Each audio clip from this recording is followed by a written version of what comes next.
बिस्मिल्लाहिर्रहमानिर्रहीम। अस्सलाम वालेकुम व्यूअर्स, कैसे हैं आप सब? उम्मीद है आप सब खैरियत से होंगे।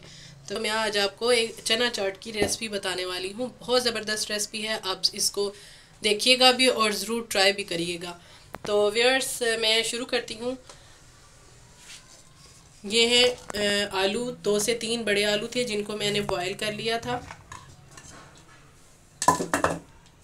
और फिर ये मैंने 1 प्लेट तकरीबन चने थे जो मेरे पास बॉयल्ड थे पहले से, जो मैंने फ्रीज़ किए हुए थे। और अब जो है मैं इसमें ये मैंने दरमियाने साइज़ का प्याज काटा हुआ था, ये डाल दूँगी मैं इसमें। और ये है मैंने दरमियाने साइज़ का एक ही टमाटर काटा है, इसको ये डाल दिया मैंने। ये मैंने 2 से 3 छोटी सब्ज़ मिर्चें हैं जिनको मैंने बारीक चॉप कर लिया था। और ये हैं पुदीने के पत्ते जिन्हें मैंने काट लिया है छोटा छोटा थोड़े से, ताकि ये टेस्ट जो है बहुत अच्छा है।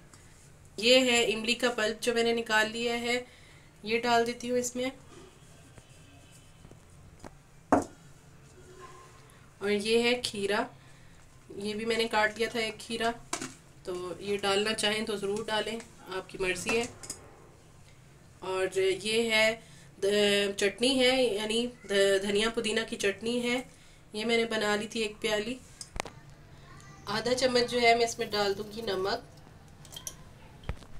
1 चम्मच भर के मैं इसमें चाट मसाला डाल दूँगी, आप डाल सकते हैं अपनी मर्ज़ी से टेस्ट के अकॉर्डिंग। आधा चम्मच मैं इसमें डालूँगी ज़ीरा पाउडर। अब जो है वो इन सारी चीज़ों को आप अच्छे से मिक्स कर लें। मिक्स जो है आप इसको एंड में किया करें, ताकि जब हम बार बार मिक्स करते हैं तो जैसे आलू हैं और चने हैं ये जो है मैश हो जाते हैं, तो वो फिर अच्छे नहीं लगते। इस तरीके से एहतियात से आप इसको मिक्स करें। या आप चाट ज़रूर ट्राई करें, बहुत ज़बरदस्त, बहुत मज़े की बनेगी। और अगर आपको अच्छी लगे तो हमारे चैनल को लाइक भी किया करें, सब्सक्राइब भी किया करें। यह आपकी तरफ से मोहब्बत है और हौसला अफजाई है हमारे लिए। तो व्यूअर्स अब मैं आपको इसको डिश आउट करके दिखाऊँगी।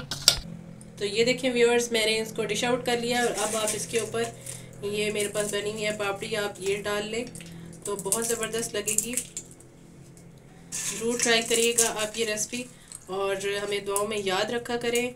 और रमज़ान करीम है, दुआओं में तो लाजमी आपने याद रखना है हमें। अल्लाह हाफिज़।